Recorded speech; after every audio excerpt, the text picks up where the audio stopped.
Hey everybody, welcome back to the Engineered Angler.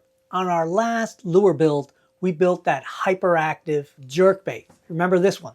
It was a lure that I made just a little different than your typical jerkbait. I had a flat spot on the very back, and I put most of the ballast weight just slightly back from the center of it. And I designed it to sink really slowly in fresh water, so it would more or less suspend in salt water. And all these sort of different design details actually gave it a really erratic action and a big movement if you were just cranking it. It has a really big wobble and a huge roll from side to side. And while I silver plated it, I never actually painted it because my intention was to make a mold of it. And I've got that done. Let's open this thing up. It's stuck a little bit. There it goes.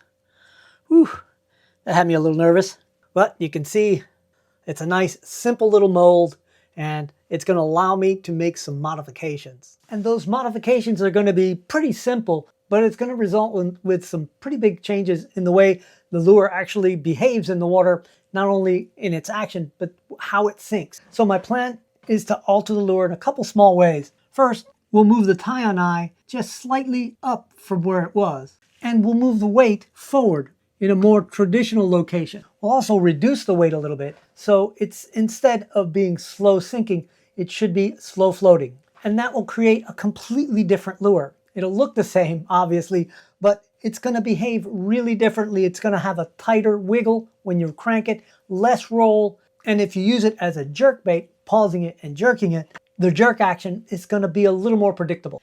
And that's the beauty of having a mold. You can make modifications and actually create multiple types of lures out of that same shape. And if this is your first time to the channel, my name's Franco. I'm a professional engineer, a lure designer, and lure maker.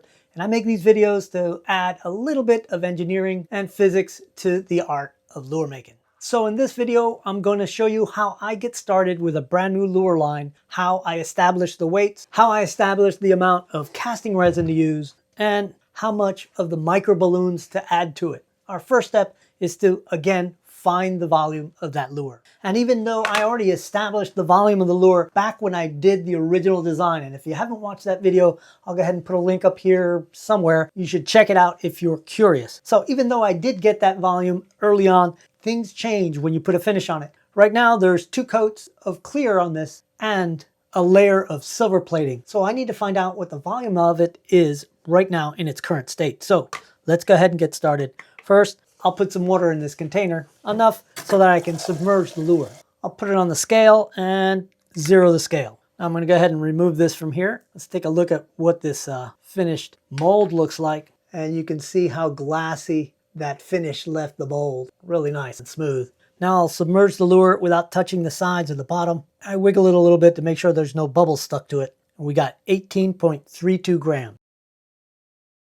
And for those of you who watch the channel all the time, this is going to be old hat for you. You're going to remember this from dozens of videos. But that 18.32 grams is the amount of water that was displaced. And because water weighs 1 gram per every milliliter, that means the lure's volume is 18.32 milliliters. So we need to be able to fill that cavity in the mold with 18.32 milliliters of casting resin. And I'm using Model Pro from Specialty Resins. I've been using this for a few years, and I find that it sets good and hard, it sets quickly, and it cures to a point where you can actually finish it, paint it and everything, much more quickly than the stuff from Alumilite, at least in my experience. So the next step is to establish what hardware I'm actually going to use. And since I'm not going to use screw-in eyes, I'm actually going to use a harness, a one-piece wire harness. And I'll be using this 195-pound test stainless steel leader wire. So first I'll use the mold itself to model the first wire harness. I like to start off with a twist eye at one of the ends. If you don't have a twist eye machine, you can just make an eye by hand with a pair of pliers. But that makes for a nice clean eye. And I'll put that in place, aligning it with the mark for the original eye, and then make a mark where I want to bend to come down for the belly eye. And that's going to be a 90-degree angle. And then I'll mark where that belly eye will be and bend that all the way around 180. And because the wire has to come out way down here, right above the lip, I need to bend it real high on the head so I can dive down past where the lip's going to be. And that's got it pretty doggone close. I need to mark where the last eye is going to be. It's right there. I'll just put a kink in that wire there. And I can bring it over here to the twist deck and finalize this shape with this twist. All right, so that's what it's going to look like. And hopefully you can see how it aligns up where the original eye was there and in the back. Now to have the tie-on eye slightly different, a little bit high like I planned to, all I got to do is tweak that up.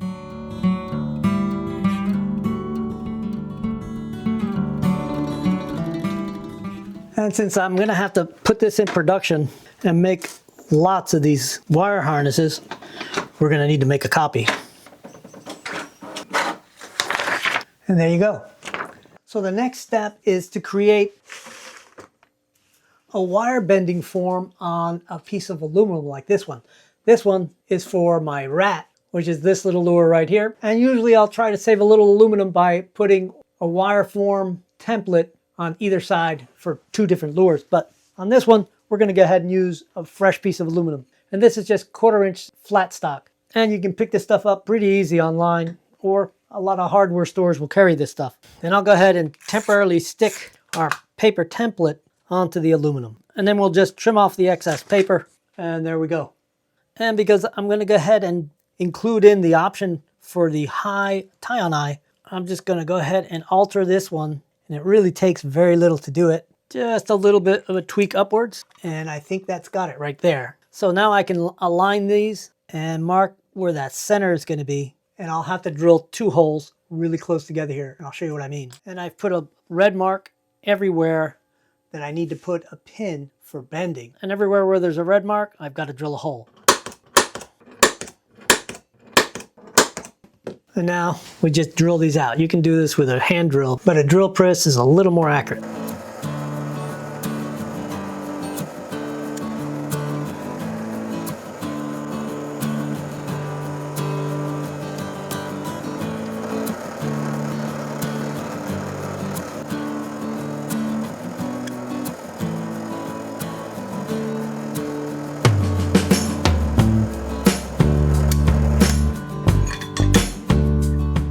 Alright, and after drawing in the path of the wire, I also need to put the name on there, and so got to come up with a name for it. I think that'll do it. Now I'll just put it in my holder, and we can start doing the bends. First, I'll pin down the tail eye, and we just start bending.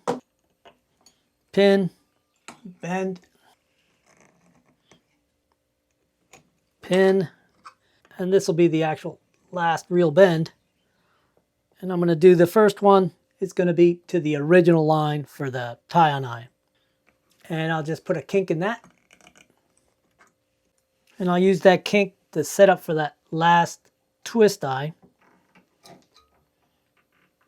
And I'll trim off the tag before I actually do this. I made that piece a little too long.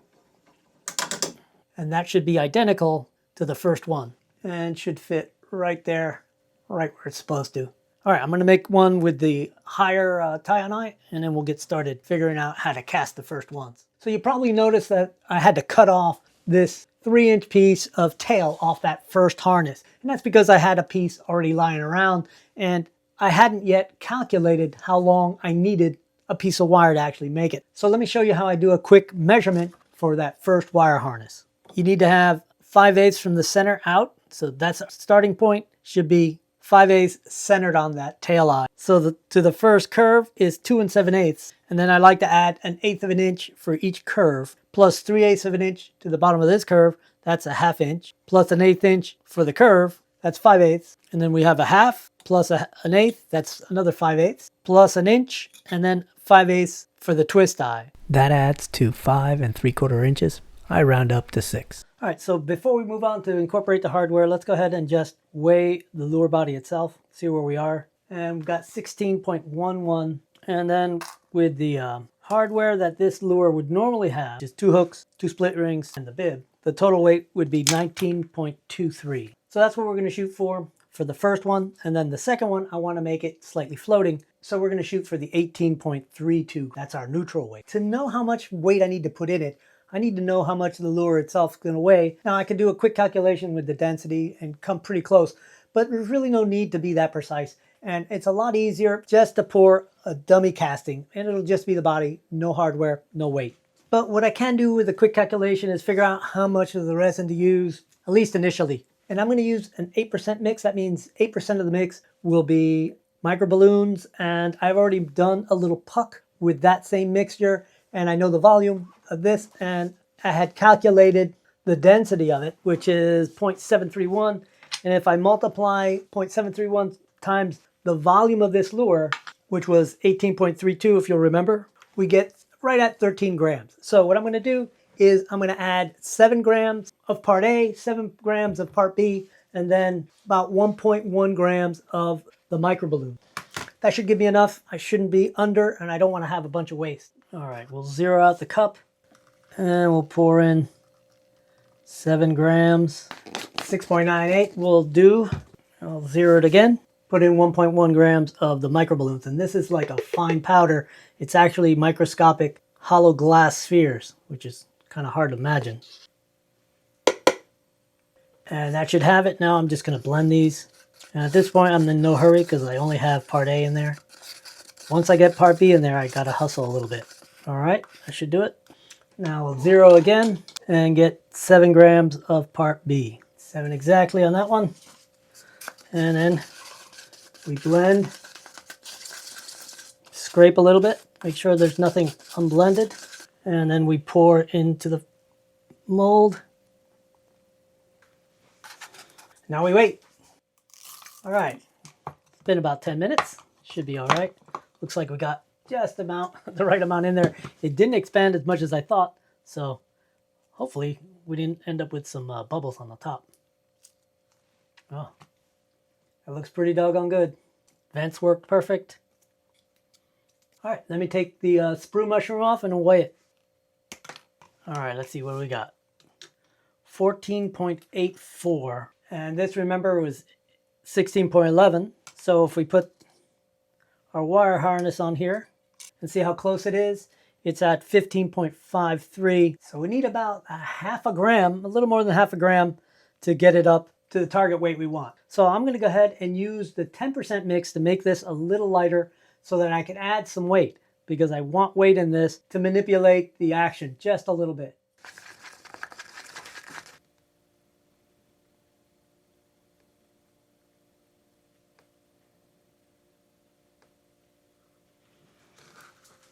Looks like I got it just right. All right, that should do it. Hopefully this gives us a little lighter lure. And the thing about using the density of the material itself, the casting resin, is that the casting resin will set at a different density depending on temperature and humidity. So today it's chilly, but it's humid. So it's not setting like it did when I made that original puck. Take off the sprue and trim this back just a little bit. So we got, all right, 13.88. That gives us a little bit of leeway. We'll go ahead and make it out of this mix. Now it's just a matter of weighing the hardware, the harness, the hooks, and the split rings, and not to forget the bib, and adding 13.88 plus the 3.75 for the hardware, we get 17.63. So that gives us about 2 grams of ballast weight that we can add to it to manipulate the action and the balance of the lure.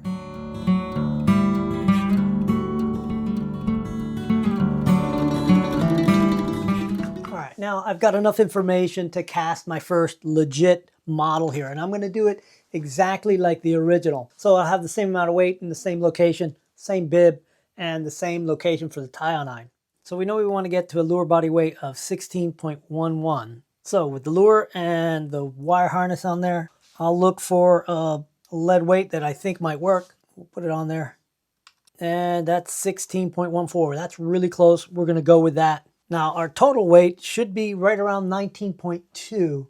So let's add our hooks, split rings, and the bib, and we're right at 19.26. I think that's perfect. And I need to locate exactly where I'm going to put that weight. So I'm just going to pinch the wire where I want it, right at the highest spot in the body, right about there, which is slightly behind the center spot, the center point of the lure. And making sure I still got the right spot, I'll go ahead and pinch that down. And that's got it right there. Let's close it up and pour it. You know, when I first started making lures, I really was super into sort of the logistics of making the lures like really quickly and a lot of them. So when I designed this shop, I laid it out so I had work areas specific to certain parts of the build, right? This would be casting and weighing and making silicone molds, and the paint booth for painting and that kind of thing. Then my design area, a wet area for doing things with water, an area for putting on clear coat, place for all my fabrication boxes with all the information for making lures, an area for doing all the wire forming and cutting, manipulating the lure itself. Because back then I really thought that I would really get into making lots of lures. And my goal was to try to streamline the process to the point where I could actually make a lot of lures in one day. And I actually did like a formal project time analysis and got the process down to like around 30 minutes per lure. But I quickly realized that what I really love to do is to experiment. Try to make different kinds of lures for different kinds of conditions, different water, different species. I really liked experimenting to understand what made the lures work and how I could use that information for different lures in different conditions for fish that maybe weren't biting on what I was buying in the stores. So while I really love the layout of my shop, really it turned out that I'm more improvisational. I'm more into just coming up with different concepts and then seeing where I can go with it, and not so much in seeing how many lures I can make in an hour. I just feel like by focusing on what actually works out there when I'm fishing and the lure behaviors that I'm not getting for the situations that I really want, if I focus on getting those, I think it just opens up a lot more for my design style than, you know, if I started to just trying to make novelty lures of, you know, a beer can or male genitalia or whatever, or weird bugs or birds or, you know, submarines, whatever. In the end, I'm more of a fisherman than an artist, and fabrication is really my passion. I really enjoy figuring out how to best fabricate something. But once I get it wired, fabricating a lot of one thing really doesn't do much for me.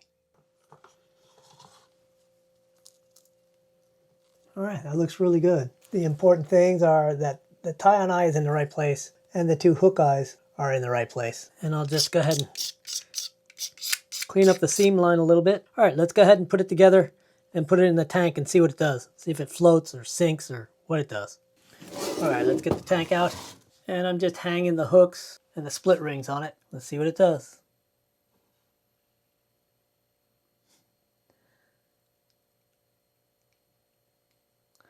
Pretty much suspending. So when I put the eyes on it and the clear coat and everything, it should give us that really slow sink. All right, the next one will be with the tie-on eye up higher than the original. The idea is that'll give us a much quieter action, a tighter little wiggle when it's just being cranked. And I'm going to reduce the weight because I don't want it to sink slow. I want it to float slowly. So that should only be about 1 gram of a difference for this lure. So instead of about 16.12 grams with the harness and the bib, we want right at 15.12, something like that. So that means using a weight that's substantially smaller. And this one gives me 15.28, which is about 1/10 of a gram more than I want, but I'm going to go with it. I think we'll still get a nice slow floater. And I'm going to put that weight a lot further forward, about 1/4 of the way back from the nose, which should be pretty close to the center of rotation for that movement. And that's what that looks like. Let's go ahead and close this thing up and cast the next one.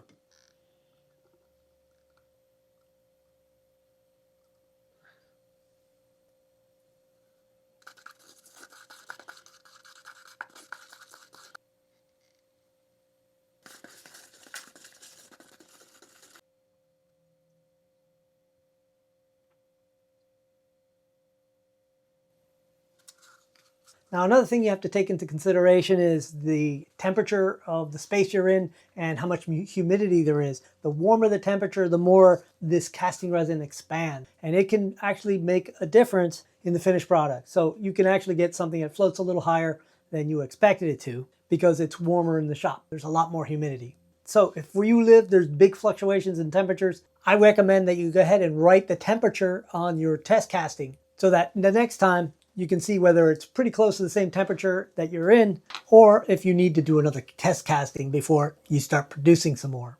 All right, let's open it up. Looking good, and only the most minor of bubbles on the very top. And you can see the new location of the tie-on eye as opposed to the original location. All right, let's give it a try now. It should just float.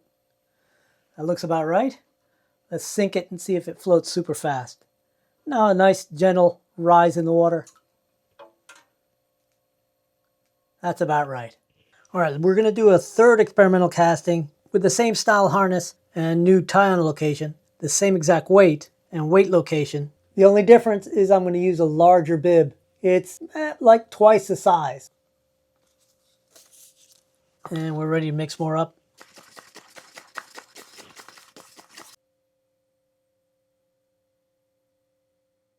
All right, this one's set. Let's go ahead, open it up. Looking really good. Nice, clean pour. And we'll just clean it up a little bit. And that's what it looks like with the bigger bib. I'll go ahead and set that in there temporarily. And we'll take all three of them down to the water and get some underwater shots.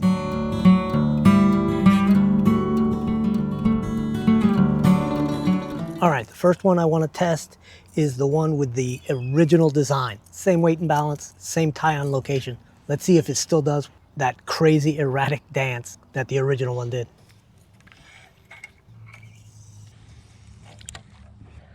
Look at that, that big, giant wobble and roll.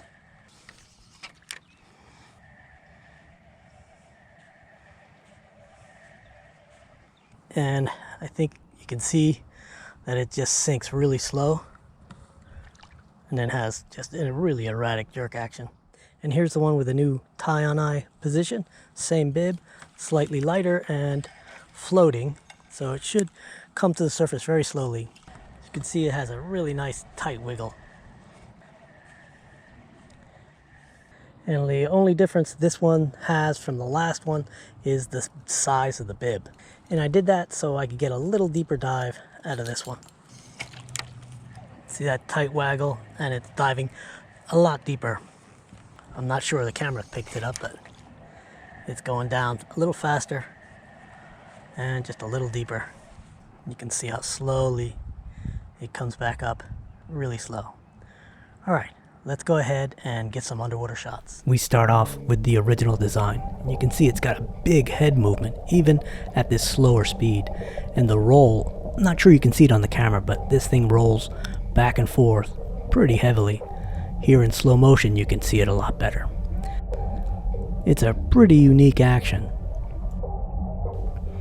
And now for the modified one. This is the one with the tie-on eye higher. And you can really see what a difference that makes. How tight that wiggle is. And there's almost zero roll. And at half speed, you get a better idea of the distance this head moves on the waggle back and forth. Pretty nice little action, I have to say. And this is the one with the larger bib. Now, you can tell that the action's a little bigger than the one with the smaller bib, even though the arrangement of the tie-on eye is exactly the same, and the weight is too. But that extra size on that bib gives it a little bigger action, and you can really see it here in half speed, and even more so in quarter speed. It still has almost zero roll on the body. But I like this action a lot. I think this is the one I'm going to stick with for a while.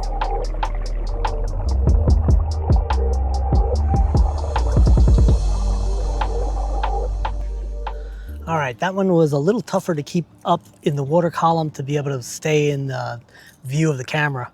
So hopefully I got some good shots of it. It's always a crapshoot. I always got to go back and put it on the computer and find out what I got. Time to get back to the shop.